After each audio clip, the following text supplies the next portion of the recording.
Boa tarde a todos. Esse semestre, eu estou aqui na primeira semana do mês, que é dedicada à doutrina espírita. Então, não sei se vocês repararam da primeira aula que eu já fiz, até como da aula de hoje, nós teremos muito texto, né? Muito texto, porque eu até poderia chegar aqui, decorar algumas passagens dos livros da codificação e simplesmente ir falando. Mas eu acho que nos livros da codificação, eles trazem tanta informação que o ideal é que a gente vá lendo junto. Vamos, na realidade, reler, porque a gente aprende sempre, cada vez que relê. E as obras da codificação, elas continuam nos trazendo aquelas informações que a gente precisa para até aprender, né? Aquilo que nos falou a palestrante de hoje, nós aprendemos a entender o que nós somos, né? Que nós somos espíritos, galgando mais uma etapa evolutiva nessa encarnação, habitando este corpo físico que nós recebemos. Nós não somos um corpo com um espírito, nós somos um espírito que está aqui evoluindo sempre, crescendo sempre, aprendendo sempre. Esse é o nosso objetivo. O nosso corpo, ele nasceu para nos ajudar a renascer, ele cresce, ele maturou, passamos os 60, vem os cabelos brancos, o corpo vai naturalmente envelhecendo, porque ele é apenas o instrumento que nós precisamos para evoluir. Vamos falar sobre a reencarnação, né, como lei divina, né? A justiça divina que atuando, nos demonstrando como Deus é justo e que nos permite que nós possamos dirigir todo esse nosso processo evolutivo. Podemos ir mais rápido, mais devagar, não importa, porque o interesse é nosso, o interesse de evoluir é nosso. Quanto mais a gente aprende a cada encarnação, quanto melhor a gente leva de informações intelectuais e aprendizado moral, mais rápido será todo esse nosso processo evolutivo. Então a gente vai continuar lendo umas passagens da Revista Espírita de 1862, que foi a que o ICEB colocou como guia para as palestras de março e abril, continuando lendo aquela página do Barão de Kock que nós começamos da vez passada. Então ele nos fala da sabedoria de Deus, que antes de tudo é amor, deve tornar-se clara para o entendimento humano. O dogma da reencarnação esclarece tudo. Este dogma, né, entendemos a palavra dogma como derivada do verbo dokeio, da palavra grega, crer, parecer bom, ponto fundamental da doutrina ou em religião ou em uma filosofia. Então, para nós, aceitar e entender todo o processo de reencarnação é o dogma principal da doutrina espírita. Esse dogma, não pode ser oposto aos princípios das Santas Escrituras, longe disso. Ele explica os princípios de onde emanam para o homem o adiantamento moral e a perfeição. A vida humana é a escola da perfeição espiritual e uma sequência de provas. É por isso que o espírito deve conhecer todas as condições da sociedade, a pobreza, a riqueza. Eu falei da vez passada que a prova da riqueza, ela é muito mais difícil, né? Devemos saber viver com o sexo feminino, viver com o sexo masculino, porque precisamos passar pela prova da paternidade, da prova da maternidade. Precisamos nascer em todos os continentes para que a gente compreenda todas as filosofias de vida, né? Então, pelo livre-arbítrio, do mesmo modo que cada indivíduo está em estado de cumprir as provas a quais é submetido, do mesmo modo pode nelas falir. No primeiro caso, a recompensa não se faz esperar, e essa recompensa consiste em um progresso na perfeição espiritual. No segundo, recebe uma punição, quer dizer, deve reparar por uma vida nova o tempo perdido durante a sua vida precedente, da qual não soube tirar vantagem para si mesmo. Como é que a gente vai entender essas palavras? Progresso e punição, né? Progresso é simples, a gente sabe que está aqui para progredir. Mas será que Deus fica lá fora anotando no seu caderninho, lá em algum espaço, anotando no caderninho quais são as nossas punições? Não é nesse sentido. A gente vai perceber, eu espero conseguir passar isso para vocês hoje, que a punição aqui não está nesse sentido. A punição está exatamente no sentido de reparar numa vida nova o tempo que nós perdemos na vida anterior, da qual a gente não soube tirar proveito. Então, muitas vezes a gente vai repetir algumas etapas de nossa vida para que a gente possa realmente tirar o melhor proveito daquele aprendizado. Deus não precisa punir ninguém. Até porque ele não tem esse papel. Quem faz toda a sua avaliação a cada retorno ao mundo espiritual, quem se reavalia, quem fica frente a frente com a sua consciência, quem percebe os pontos que ainda precisa melhorar e se remodelar, é o próprio Espírito. Então, na verdade, o que Deus nos ampara e nos dá todas as condições e todos os aspectos e todos os ensinamentos necessários para que a gente possa progredir.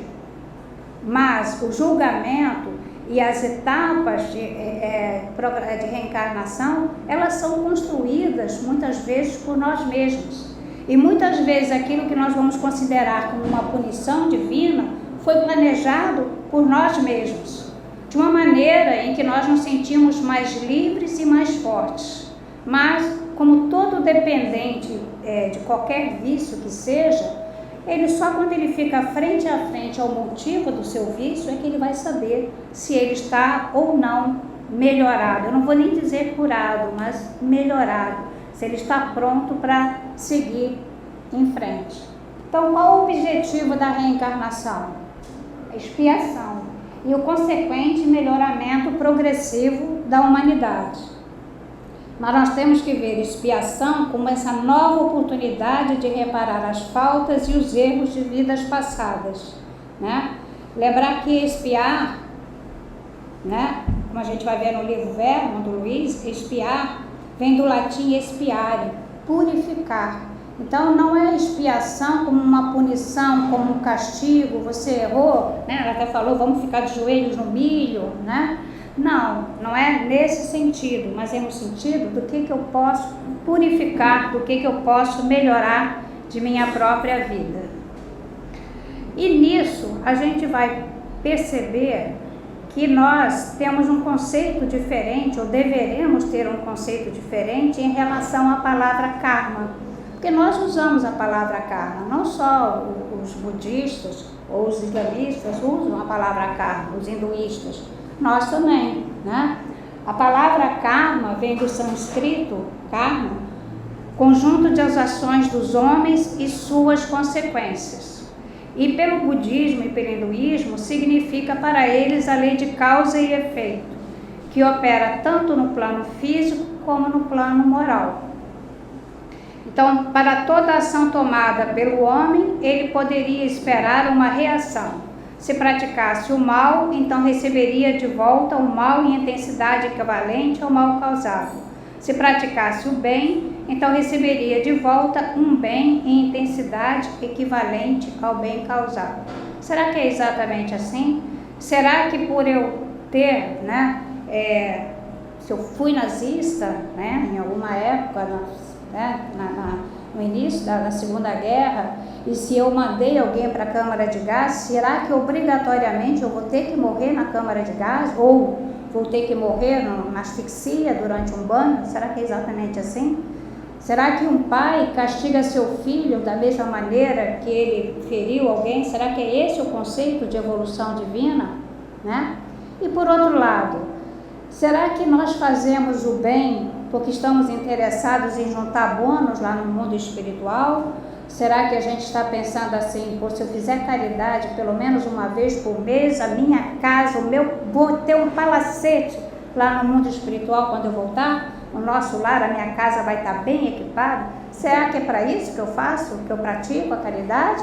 Ou eu faço a caridade pelo amor ao próximo, porque eu estou aqui para trabalhar pela evolução daqueles que estão juntos, porque eu sei e eu percebo que a humanidade ela só vai evoluir como um todo, que se eu não evoluir como um todo, né, se não for como um todo, nós vamos continuar como um planeta de provas e expiações, porque todos que estamos encarnados na Terra fazemos parte da mesma família parental.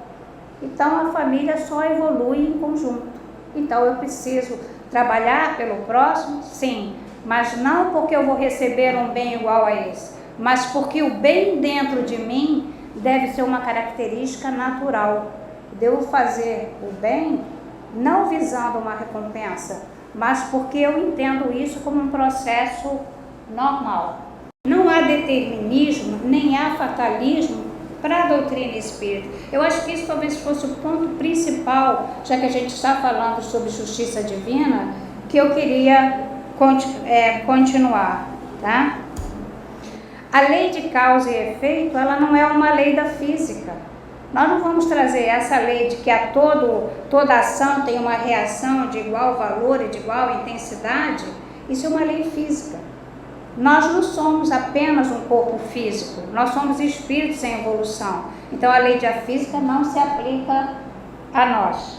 A cada encarnação o espírito terá expiações, provas e missões a cumprir, mas sempre dentro de sua capacidade psíquica e espiritual para que se possa cumprir a lei de progresso. E a gente vê isso na carta de Paulo aos Coríntios, né? Não vos sobreveio tentação alguma que ultrapassasse as forças humanas. Deus é fiel, não permitirá que sejais tentados além das vossas forças, mas com as tentações até vos dará os meios de suportá-las e sairdes delas. Né? Paulo já falava isso. Tá? Então eu trouxe aqui o exemplo de Elias. Elias foi um profeta, um líder judeu, que na época, como Elias, resolvia tudo na base da espada. Todas as diferenças, né? Todos os opositores ao povo hebreu, a Israel, ele resolvia no fio da espada.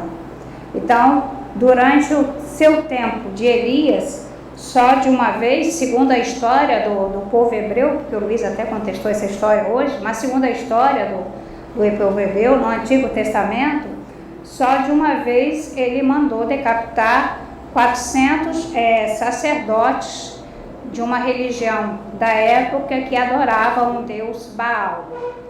Então ele, apesar dele ter vencido, né, a disputa que teve entre eles, ele achou que estava cortando o mal pela raiz se ele decapitasse todos os 400 sacerdotes daquela seita religiosa. Elias viveu, né, 700 anos, entre 700 e 730 anos antes de Cristo, né? E já na época de Cristo, antes de Cristo vir à Terra, um tempo antes, Zacarias, né, que era um hebreu, recebeu a visita do anjo Gabriel, que lhe disse: não temas, Zacarias, porque foi ouvida a tua oração. Ele pedia muito a Deus para ter um filho. Isabel, tua mulher, dará à luz um filho, e chamá-lo-ás João. Ele será motivo para ti de muito gozo e alegria. Ele converterá muitos dos filhos de Israel ao Senhor seu Deus, e irá adiante de Deus no espírito e poder de Elias, para reconduzir os corações dos pais para os filhos e os rebeldes à sabedoria dos justos, para preparar ao Senhor um povo bem disposto. Então a gente sabe que na verdade foi como João Batista que ele reencarnou, né, como primo de Jesus. E como João Batista, a única arma que ele usou foi o amor. O amor ao próximo, o amor a Deus. Era a única arma que ele tinha, né? E que ele exercia. Ele levava conforto, né, às pessoas que eram necessitadas.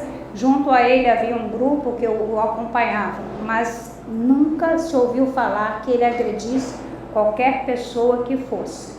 E foi decapitado uma vez, né? Pode ter sido uma prova necessária?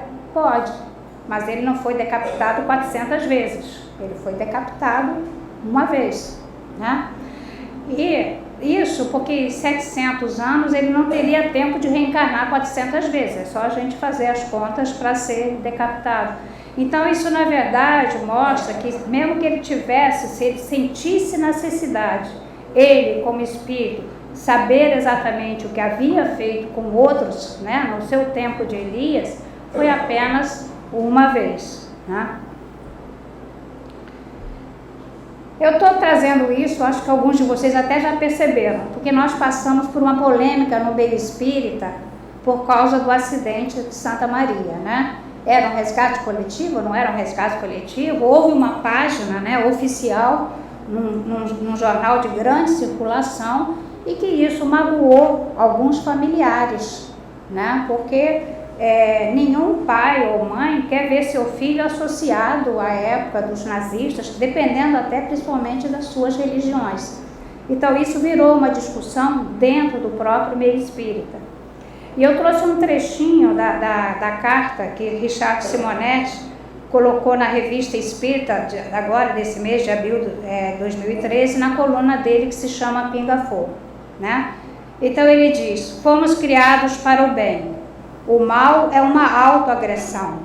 Quando o praticamos, provocamos desajustes em nosso espírito que repercutirão no perispírito e se refletirão no corpo físico, dando origem a males correspondentes à natureza dos crimes cometidos. Não se trata de um castigo divino, mas simples reação da própria natureza. A doença funciona como um depurador espiritual, um resgate educativo da dívida contraída. Mas isso não quer dizer exatamente que a pessoa tenha que passar 100% pelo aquilo que ela fez em outra vida. Tudo depende do próprio progresso que teve durante a sua passagem pelo mundo espiritual. Elias evoluiu muito no mundo espiritual. Ele conseguiu entender qual era exatamente a palavra de amor divino, qual era o significado do amor divino, o que significava o amor ao próximo, que não era só o amor ao seu povo, mas a toda a humanidade. Hoje, na primeira aula que vocês tiveram aqui, se falou em átomos, né? Por coincidência, a gente tem que falar em átomos. Por que nós temos que falar em átomos? Porque, na realidade, nós somos trilhões de átomos. Nós temos essa aparência que é nos dada parte pela nossa herança genética de nossos pais, né, e nossos avós, né, e parte pelas características que o próprio espírito imprime em seu corpo físico. Então, nós sempre falamos da genética física que nós herdamos de nossos pais e da genética espiritual, que é a herança do próprio espírito, aquelas informações que ele carrega consigo em todos os seus processos evolutivos. Mas tudo isso, quando nós estamos falando de perispírito, nós estamos falando de agregados de átomos. Quando estamos falando do nosso corpo físico, nós estamos falando de trilhões de átomos organizados, né, como um grande programa de computador, funcionando, como ela disse aqui, independente de nossa regulação, tá certo?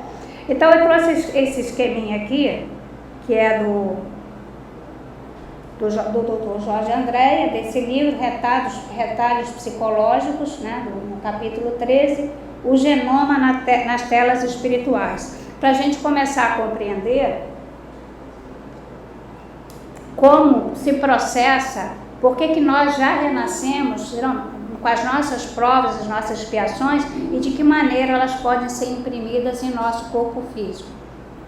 Então nós vamos observar lá nos círculos de cima, em que ele colocou a constituição do inconsciente, a zona espiritual. Ele botou lá o self, que seria o inconsciente puro, né?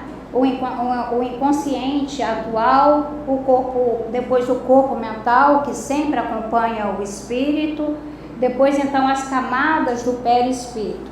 E lá nas camadas do perispírito estão desenhadas as bolinhas das células, né? É como se são os nossos 70 trilhões de células que estão no nosso corpo físico.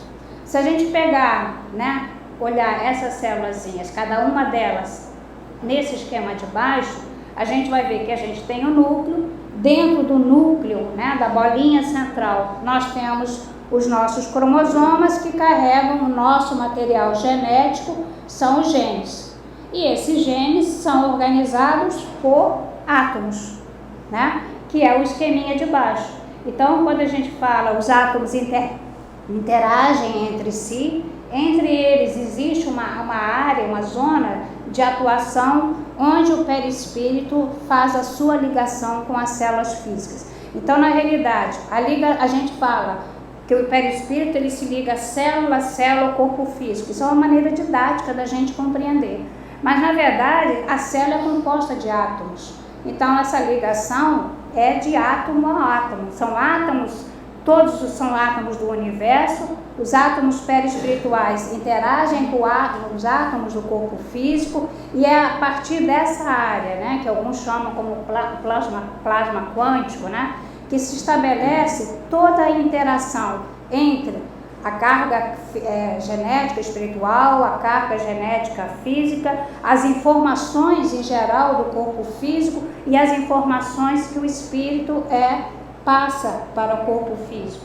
Então eu botei aqui num esqueminha aqui do lado, que na verdade assim, você tem toda essa constituição do inconsciente ou da zona espiritual, que irradia através dos campos perispirituais para esses campos psicológicos, bioquímicos e biológicos do corpo físico, e as células absorvem esses impulsos, essas irradiações do espírito, a sua carga vibratória, que pode ser boa ou pode ser ruim, aí depende muito das características do próprio espírito, e se distribuem para o núcleo celular, chegando ao DNA, interagindo com seus átomos e daí agindo naquela função celular. Então a gente sabe que na realidade o comando do corpo físico é feito pelo espírito, tá? Mas a gente sabe que o espírito, na verdade, ele interage com o corpo físico, mas que o corpo físico também faz a mesma interação com o espírito. Então também existe o reverso. O caminho inverso existe também. Tudo que eu faço no meu corpo físico, através desse espaço interatômico, é captado pelos átomos do perispírito. E também, então, em sentido inverso, vai chegar até o espírito, até o corpo mental, e vai ficar registrado lá no corpo mental. Então, se eu tenho uma morte muito violenta, por um tiro, e eu renasço, né, volto ao mundo espiritual, mas eu tenho uma reencarnação compulsória, porque eu preciso retornar, eu posso, meu perispírito pode não ter tido tempo de reparar aquela lesão, e eu posso retornar com uma marca de nascença. Muitas das crianças, né, pelo menos 35% das crianças que têm memória espontânea de reencarnações passadas, elas trazem alguma marca de nascença que está relacionada ao tipo de morte que elas tiveram, porque como a reencarnação foi muito rápida, às vezes o perispírito não teve o tempo ou não teve como reparar aquelas lesões, e a pessoa então tem que renascer. O indivíduo que se suicida, né, dando um tiro no ouvido, ele lesa, quando ele dá o tiro no ouvido, ele lesa as suas células físicas, ele desestrutura a estrutura atômica daquela região no seu corpo físico. E as células, os átomos no perispírito estão ali juntinhos, então eles também vão se ressentir daquela lesão. E quando ele retorna ao mundo espiritual, ele retorna com aquele segmento, com aqueles genes relativos à diferenciação, à formação do ouvido e à capacidade de ouvir, da audição, lesados. Então vai ser preciso uma nova reencarnação no mundo físico para que esse perispírito possa se recuperar, se restabelecer, e aí a gente vai dizer, nasceu surdo porque foi punido, foi Deus que castigou porque se matou?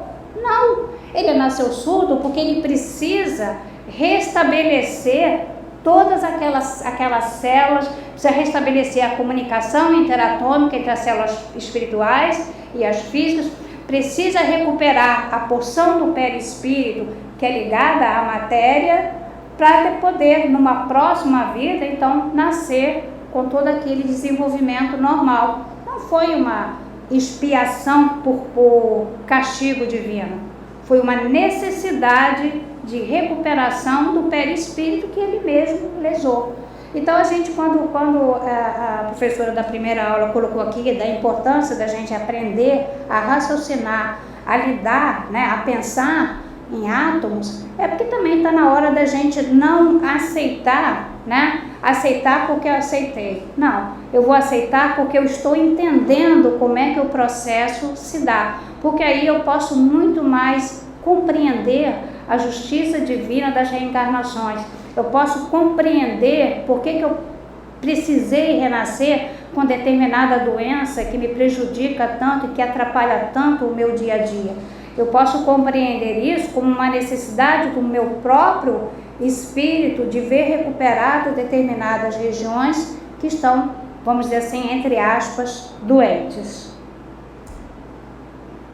Então, esse intercâmbio de informações entre perispírito e as células físicas é contínuo durante toda a encarnação. Então, autoagressões ao corpo físico, cigarro, bebidas, agressões ao próximo e ao meio ambiente que ficam registradas na minha consciência como espírito, né? Vírus psicológicos como raiva, ódio, rancor, tudo isso são marcas que vão ficar registradas no perispírito que numa próxima reencarnação podem predispor a doenças como câncer, lesões cerebrais ou síndromes genéticas, como uma necessidade daquele espírito que está reencarnando.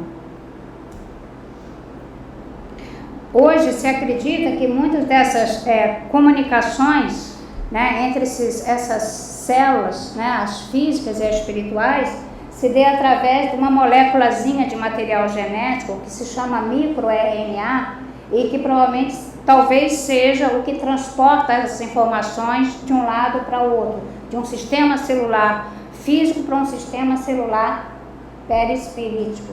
Então, o microRNA, existem cerca de 250 no genoma. Seus genes controlam a expressão ou repressão de outros genes durante o desenvolvimento. Então, talvez eles sejam as unidades responsáveis, as unidades genéticas responsáveis por fazer essa inter-relação entre a célula física e a célula perispiritual. Então, vamos voltar para as nossas leituras. Então, na questão 171, que fala sobre a justiça da reencarnação, eles falam que todos os espíritos tendem para a perfeição e Deus lhes faculta os meios de alcançá-la, proporcionando-lhes as provações da vida corporal.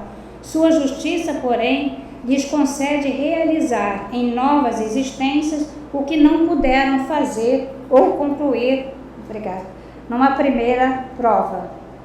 A doutrina da reencarnação, isto é, a que consiste em admitir para o espírito muitas existências sucessivas, é a única que corresponde à ideia que formamos da justiça de Deus para com os homens que se acham em condição moral inferior.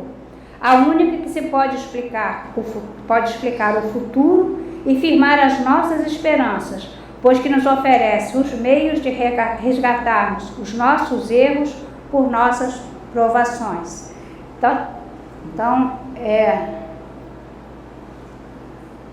O que é importante a gente compreender é que, independente das condições que a gente vive ou vivencia nas nossas relações com os filhos, com o marido, com a esposa, com os pais, com toda a sociedade, com os colegas de trabalho, e vivencia conosco mesmo, com as limitações ou com as doenças que o nosso corpo físico tem, tudo isso, na verdade, são muitas necessidades para nosso próprio progresso, para a nossa própria evolução, para o progresso e evolução daquela nossa família que está tão próxima a nós, dentro da nossa casa, né?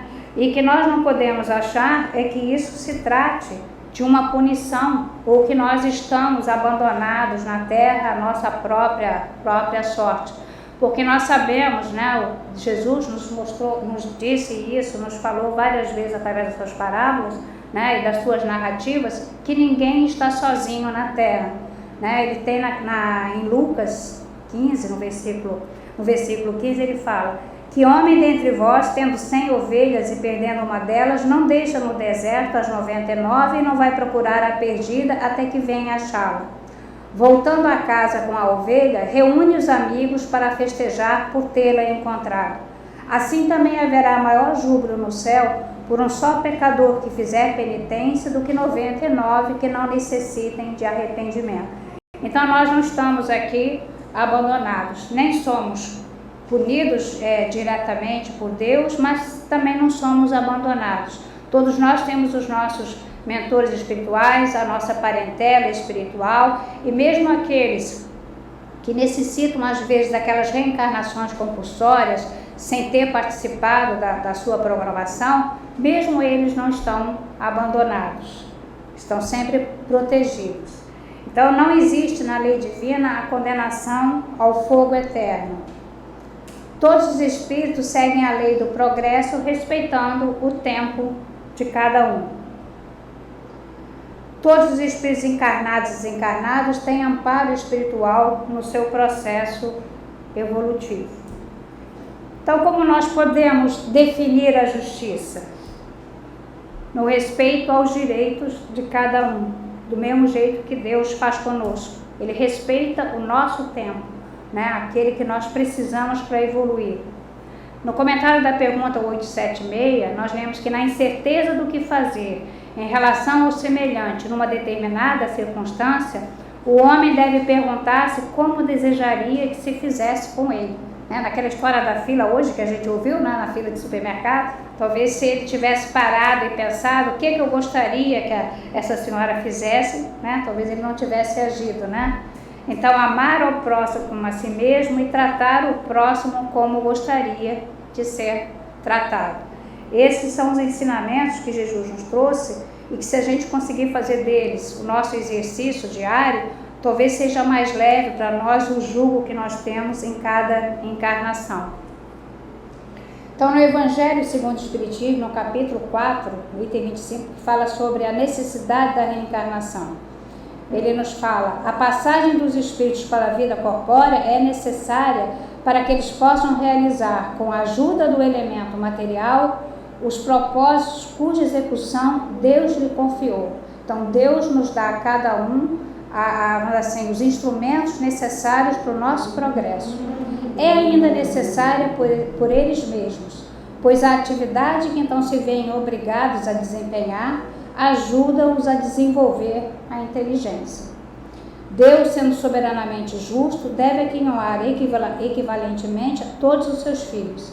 É por isso que ele concede a todos o mesmo ponto de partida, a mesma aptidão, as mesmas obrigações a cumprir e a mesma liberdade de ação. Então, estamos todos aqui para aprender. A faculdade da terceira idade está aí para quem quiser continuar aprendendo, porque nós estamos aqui para evoluir moralmente e intelectualmente também. No Céu e Inferno, capítulo 3, o item 7 do céu, ele fala: o progresso dos espíritos é o fruto do seu próprio trabalho, mas como são livres, trabalham no seu adiantamento com maior ou menor atividade, com mais ou menos negligência, segundo sua vontade, acelerando ou retardando o progresso e, por conseguinte, a própria felicidade. Todo espírito que se atrasa não pode queixar-se senão de si mesmo, assim como o que se adianta tem o mérito exclusivo do seu esforço, dando por isso maior apreço à felicidade conquistada. O progresso intelectual e o progresso moral raramente marcham juntos, mas o que o espírito não consegue em dado tempo, alcança em outro, de modo que os dois progressos acabam por atingir o mesmo nível. No capítulo 5, que fala do purgatório, fala: em cada existência, uma ocasião se depara a alma para dar um passo avante. De sua vontade depende a maior ou menor extensão desse passo, muitos degraus ou ficar no mesmo ponto. É nas sucessivas reencarnações que a alma se despoja das suas imperfeições, até que esteja bastante pura para deixar os mundos de expiação como a terra, onde os homens expiam o passado e o presente em proveito do futuro. Depende de cada um prolongar ou abreviar a sua permanência nesse mundo. O livramento se dá não por conclusão de tempo nem por alheios méritos, mas pelo próprio mérito de cada um, como as palavras do Cristo, a cada um segundo as suas obras. Então a gente pode viver 98 anos na Terra e progredir muito pouco. Tem pessoas que vivem na Terra 40 e poucos anos e progrediram muito. Depende como usou o seu próprio tempo. Então, arrependimento, expiação e reparação são as 3 condições necessárias para apagar os traços de uma falta e as suas consequências. Eu falei aqui da vez passada que a consciência de culpa, quando nós retornamos e ficamos frente a frente com a nossa consciência e vemos todos os erros que ainda temos pela frente para resgatar, a gente no início se sente culpado, mas a gente tem que trocar essa consciência de culpa por uma consciência de responsabilidade.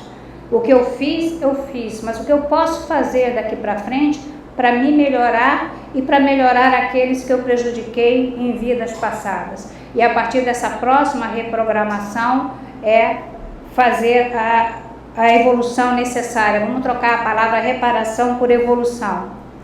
O arrependimento, ele suaviza os traços da expiação, abrindo pela esperança o caminho da reabilitação. Só a reparação, contudo, pode anular o efeito, destruindo-lhe a causa. Do contrário, o perdão seria uma graça, não uma anulação.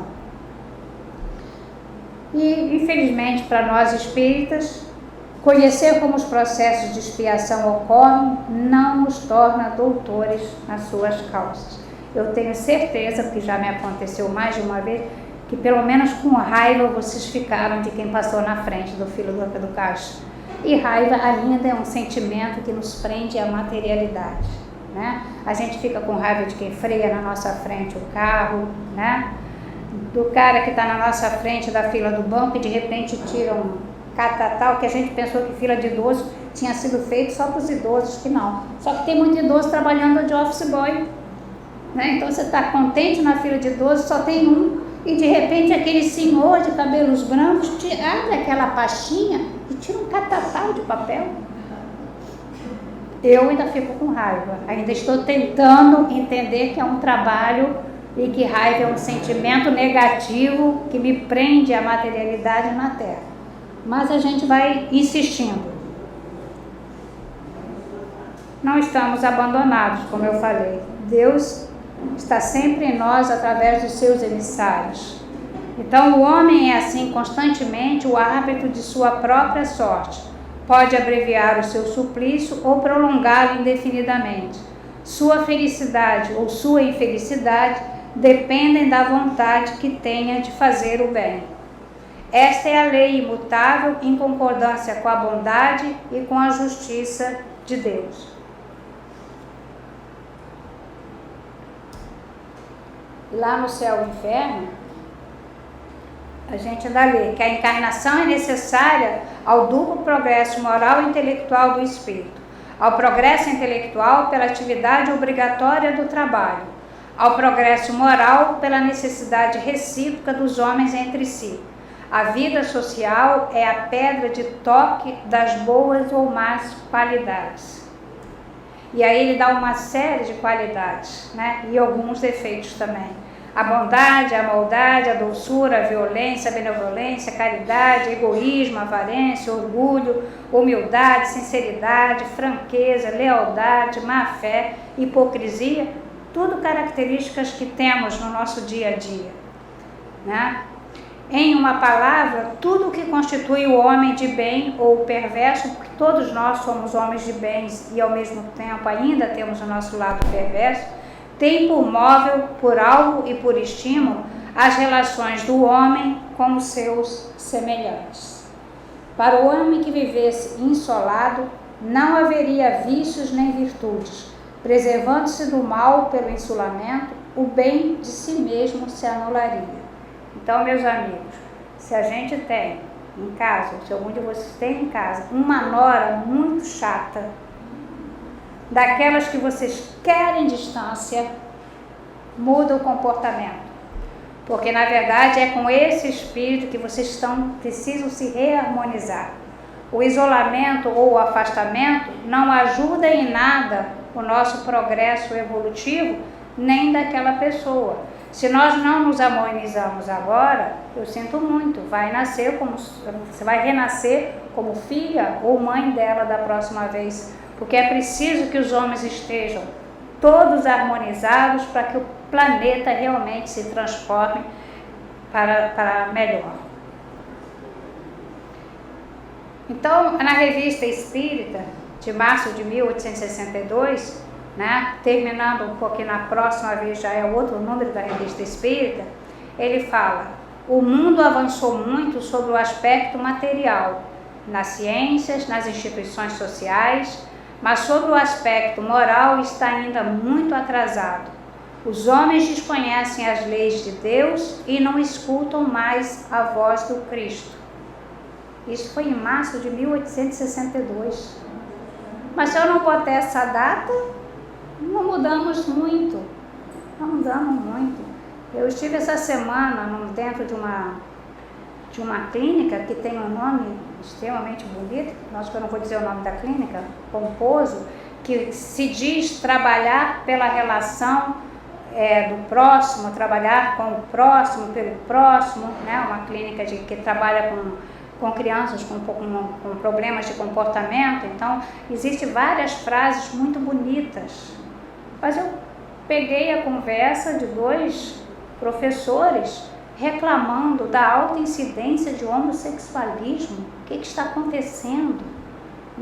Mas falaram tanta coisa. Quando eles viram que eu não participava da conversa, olharam talvez esperando, que eu disse assim: vocês estão esquecendo um pequeno detalhe.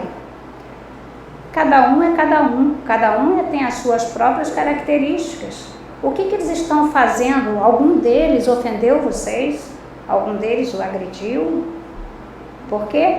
O que vocês têm a ver com um comportamento de uma pessoa? Porque, afinal de contas, a gente estava numa clínica que diz que trabalha o comportamento e o relacionamento interhumano.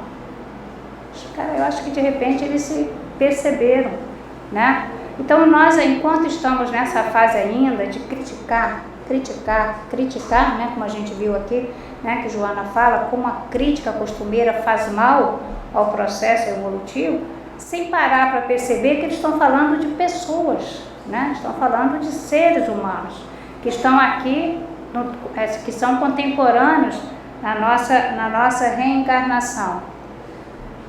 A obra: e que a procura se cumpra com amor e confiança. Aí ele diz pra gente: lede sem preconceitos. Quando eu li isso, já da vez passada, eu disse: esse programa da reencarnação vai ter muita leitura, nós vamos ler muita coisa juntos, porque o Barão de Cork, que foi um daqueles contemporâneos de Kardec, um médico que contribuiu para o Livro dos Espíritos, com as suas observações, com as suas respostas. Por isso que a gente vê muito daqui linguagens que a gente vê também no Livro dos Espíritos.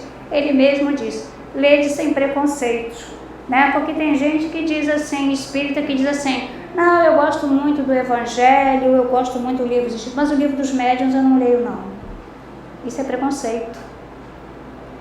Eu leio todos os livros, mas a Gênese não leio. Isso também é preconceito, Então, assim, lede sem preconceito todos os livros da codificação. Refleti sobre tudo o que Deus, desde a criação do mundo, se dignou a fazer para o gênero humano, e sereis confirmados na fé que a reencarnação é uma verdade santa e divina. A gente só vai ler mais uns 10, tá bem? É mentira. Tá acabando. No capítulo, porque a gente não podia deixar de falar da Gênesis, tá certo? Então, no capítulo 11 da Gênesis espiritual, que fala sobre a encarnação dos espíritos, né? Kardec coloca: a obrigação que tem o espírito encarnado de prover ao alimento do corpo sua segurança e seu bem-estar, o força a empregar suas faculdades em investigações, a exercitá-las e a desenvolvê-las. Então, eu tenho que respeitar meu corpo físico, eu tenho que compreender que doenças que o meu corpo físico tem, porque todo mundo adoece com a idade, nossas células envelhecem, né? Outro dia uma senhora perguntou para mim, mas eu não sei por que o meu joelho dói tanto. Eu falei, você está com quantos anos? Ela disse 75. Eu falei, seu joelho tem a mesma idade, né? É porque o nosso corpo realmente envelhece e é preciso que a gente aceite fazer plásticas. Pode mudar a aparência exterior, mas não muda a idade que a célula tem, né? Útil, portanto, ao seu adiantamento é a sua união com a matéria. Daí o constituir uma necessidade à encarnação. Além disso, pelo trabalho inteligente que ele executa em seu proveito sobre a matéria, auxilia a transformação e o progresso material do globo que lhe serve de habitação. É assim que, progredindo, colabora na obra do Criador, da qual se torna fator inconsciente. Hoje foi falado aqui da dona Gilda, né, da Gildinha, a esposa do Jorge André. Quem a conheceu sabe que mesmo acamada, limitada ao leito, ela continuava trabalhando. Ela fazia a única coisa que lhe restava fazer, que era pegar o telefone e falar: fulana, não esquece, olha, o bazar está chegando, o que você vai fazer? Desligava o telefone e ligava para outra: fulana, olha o bazar, você está encarregada disso, disso e disso. Então ela continuava trabalhando, né? Trabalhou assim até que realmente todo o corpo físico dela não lhe permitiu mais nenhuma atividade. Mas enquanto ela teve força, ela lembrava todos os telefones. Então o Jorge até dizia, ela conseguia memorizou todos os telefones das pessoas que trabalhavam. Quem conhece o bazar da Gilda, né, que funciona até hoje ali na rua Marquês de Abrantes, sabe que aquilo ali é uma estrutura grande, né, que ela ajudou a criar e que ela mantinha através do telefone, que era o trabalho que ela podia fazer. Então sempre há alguma coisa que a gente pode fazer. É assim que, progredindo, colabora na obra do Criador, da qual se torna um fator inconsciente. A obrigação que tem o espírito encarnado de prover ao alimento do corpo sua segurança e seu bem-estar o força a empregar suas faculdades em investigações, a exercitá-las e a desenvolvê-las. Útil, portanto, ao seu adiantamento é a sua união com a matéria, porque na verdade é através, às vezes, das doenças físicas que a gente testa a nossa resignação e a nossa perseverança no trabalho, como fez a Gilda André, né? Além disso, pelo trabalho inteligente que ele executa em seu proveito sobre a matéria, auxilia a transformação e o progresso material do globo que lhe serve de habitação. É assim que, progredindo, colabora na obra do Criador, da qual se torna um fator inconsciente. E aí a gente vai terminar, né? Nós vamos terminar até o nosso estudo do dia, porque a palestra anterior terminou falando da responsabilidade individual de cada um. E eu peguei um trecho aqui, né, por coincidência, né? Mas coincidências às vezes não existem muito, embora eu não conheça a palestrante de hoje, do livro dos Retalhos Psicológicos, na Trilha Evolutiva Única, no capítulo 20, em que o Jorge André escreveu assim: saber buscar a autêntica felicidade é discernir dentro do trabalho o que causa complicações e distúrbios que surgem, muitas vezes, pelo excesso de doentias felicidades, pela ociosidade e pelo tédio do não trabalho. A realidade de uma vida qualitativa representa a conquista no trabalho edificante, sem causar mal-estar ou prejuízos ao irmão de jornada. Isto se reflete naquilo que o grande sábio afirmava: procurar, antes de mais nada, conhecer-se, sabendo buscar nas trilhas de nossa vida a beleza das artes, da busca científica, do auxílio aos necessitados, tudo com auxílio e bom senso, possibilitando a bioquímica cerebral, as elaborações das edificantes proposições do agir e do realizar. Diante de tais condições, vão se afastando do nosso pensar e agir as perturbações que constantemente nos visitam. Então, relembrar sempre aquele esqueminha do professor Jorge André. O espírito, nós como espírito, interferimos nas nossas células através do perispírito. E os nossos atos, as nossas ações, pela mesma via, em sentido retorno, também ficarão registradas para que na próxima reencarnação a gente faça o planejamento reencarnatório, que é o tema da próxima aula. Tá? Muito obrigada. É a minha primeira vez, eu não sei se posso fazer uma pergunta a nível assim particular, familiar. Pode? Eu não sei se eu vou saber responder, mas a pergunta você pode fazer. Dentro do tema de reencarnação. Eu tive uma netinha que nasceu em 2004 e já dentro da barriga, ao 5º mês, foi detectada uma onfalocele. Para nós era um termo desconhecido, um termo científico, mas a médica explicou como a criança viria ao mundo, com uma abertura no abdômen, onde não foi criado tecido nem músculo. Aos 9 meses, a criança nasceu por via cesárea e os órgãos expostos. Saiu da barriga da minha filha e foi para o centro cirúrgico. Há 10 anos atrás, ela morreria. Hoje, com a ciência avançada, vive. Mas foi uma criança com muitas cirurgias. E a médica falou que com a onfalocele é uma anomalia. E eu expliquei, e eu perguntei, nós perguntamos, anomalia do genes, do pai, da mãe, o que causou aquilo? E a médica não soube explicar cientificamente. Ela só disse assim: Papai do céu quis assim. A criança nasceu. Só que ela explicou que a onfalocele nunca vem só, vem sempre com uma outra anomalia. E aí nós perguntamos: que outra anomalia é essa, doutora? A ultra não está mostrando. Na hora que nasceu, ela não tinha a perfuração anal. Então ela foi para uma colostomia. Ficou 2 meses numa UTI.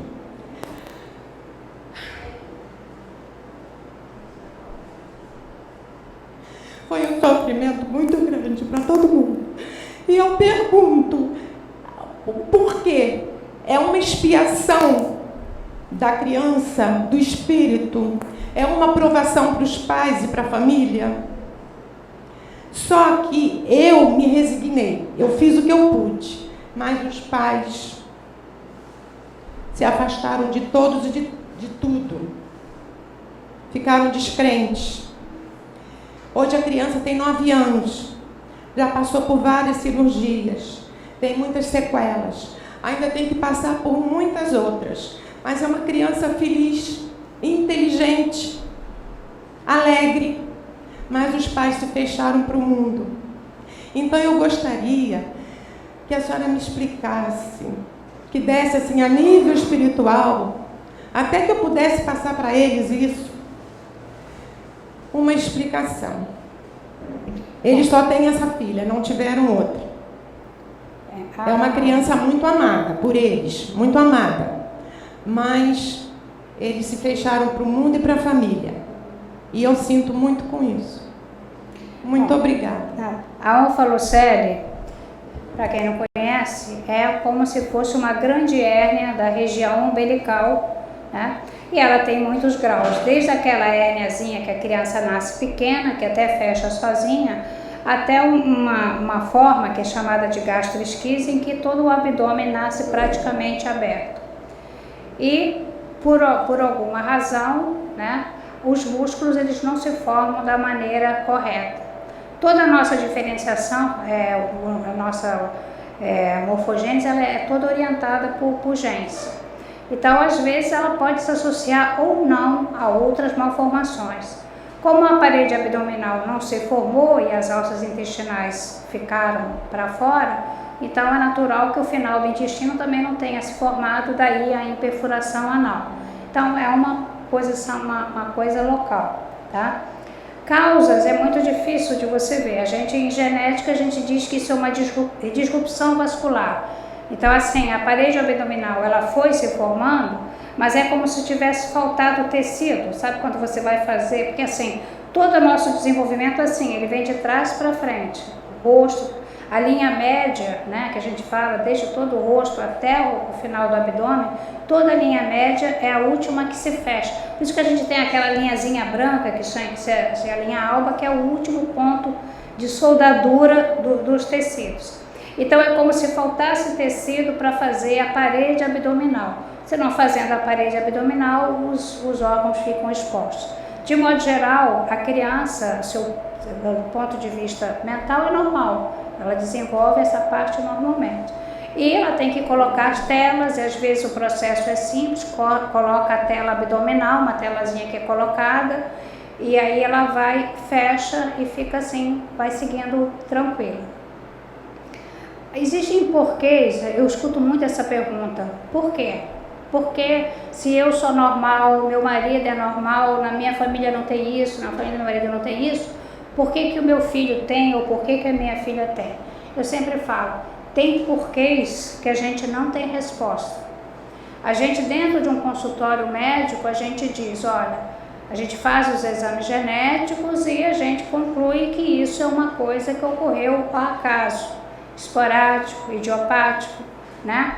Eles poderiam ter tido outros filhos, bastava ela tomar ácido fólico, que é o que se usa nesses casos, antes da gestação, para tentar prevenir esses erros de fechamento, essas dificuldades, essas disrupções, essas rupturas irregulares dos tecidos que não permitem que se faça a soldadura de maneira correta.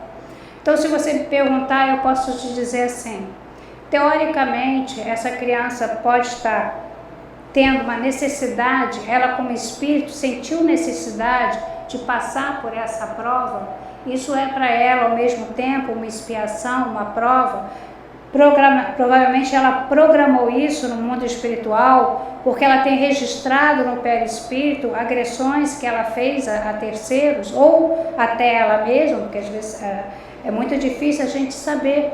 Então realmente ela pode estar passando por uma prova que é dela, né? E uma expiação que é dela, né? Os pais e os outros parentes, muitas vezes eles aceitaram, no mundo espiritual eles são consultados. Temos esse espírito que precisa reencarnar, mas ele tem na programação reencarnatória passar por isso e isso. Vocês aceitam? E geralmente os pais aceitaram, mas isso foi lá em condições ideais do mundo espiritual, tudo nos parece muito simples. Então, na realidade, a tua filha e o teu genro, eles não têm que aceitar isso com culpa, porque quando eles se isolam, é porque eles estão se sentindo culpados e eles não querem enfrentar essa culpa frente à sociedade. Mas, na realidade, isso pode ter sido para eles e deve ter sido para eles uma missão. Eles aceitaram essa missão, a missão de ajudar a esse espírito que está feliz. Você mesmo disse, ela é feliz. Ela está feliz porque ela está percebendo que a programação que ela fez funcionou. Ela fez uma programação e ela está conseguindo lidar com isso. Então ela está como se ela tivesse uma etapa da vida dela, do processo evolutivo dela, que ela está cumprindo. Ela está cumprindo essa etapa evolutiva dela. Ela não tem que ficar deprimida. Eu vejo muito isso. Eu vejo muita criança com necessidades especiais, com síndrome de Down ou com nanismo, que são felizes. Quem são infelizes são os pais. São eles que não estão compreendendo. né? Eu já assisti uma discussão da mãe com a filha na minha frente, porque a filha disse para mim, mas eu não me incomodo, doutora, se eu não vou tomar o hormônio de crescimento. Eu tô bem assim. E a mãe só faltou bater na garota. Como é que você tá bem assim? Como é que você pode se sentir bem assim? Olha só o que você é, né? Então é a mãe que está com problema, não a menina. Talvez nesse caso que eu estou te falando, da menina, dessa minha paciente, talvez a prova ou a expiação seja da mãe, porque ela não consegue lidar com a realidade de ter uma filha que não seja modelo ou capa de revista, certo? Então talvez a prova até seja para a mãe, porque a menina está ótima e continua ótima, entra no consultório rindo, certo? E a mãe vem, na realidade é a filha que vem modificando a mãe, né? Ela agora já está conseguindo lidar melhor com isso. Então, assim, em princípio, né, provavelmente a tua filha e o teu genro aceitaram isso como missão. Quando reencarnaram, é lógico que a gente não relembra tudo, né? Mexeu com os brios, né? E agora, o que vão pensar? Eu tenho uma filha nasceu assim, vão pensar que eu fiz alguma coisa. Não, ela não fez. Não existe nenhum efeito teratogênico, nada que possa ter acontecido durante a gestação que predisponha a isso. Isso não existe. Então, não é. Agora, o porquê a gente não vai saber, tá? Pode ser que seja uma prova para eles com a qual eles não estão sabendo lidar. Ela está sabendo lidar. Eles ainda não estão sabendo lidar com essa prova. Talvez vai caber a você tentar fazer eles compreenderem que essas dificuldades para a menina foram por alguma razão importantes e que ela está lidando. Mas que se eles não souberem lidar com isso, quando ela tiver 13, 14, 15 anos, ela vai começar a se preocupar.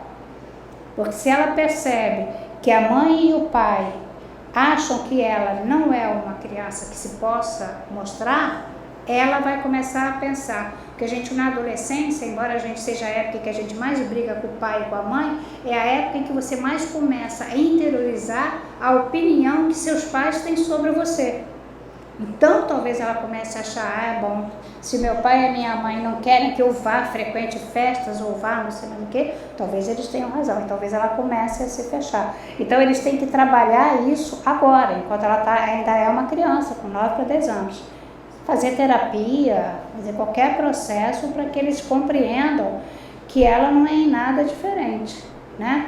Tem um livro que se chama Deficiente Mental, porque fui um, em que além da deficiência mental fala sobre outras malformações em que os próprios espíritos que reencarnaram com essas dificuldades narram por que nasceram com essas dificuldades, aí talvez até ajude a eles a ver que às vezes o processo não está no pai, na mãe, muito pelo contrário, às vezes o pai e a mãe até são missionários naquela condição. Agora, o porquê é uma coisa que só a menina, como espírito, poderia te responder se ela tivesse acesso a essa memória.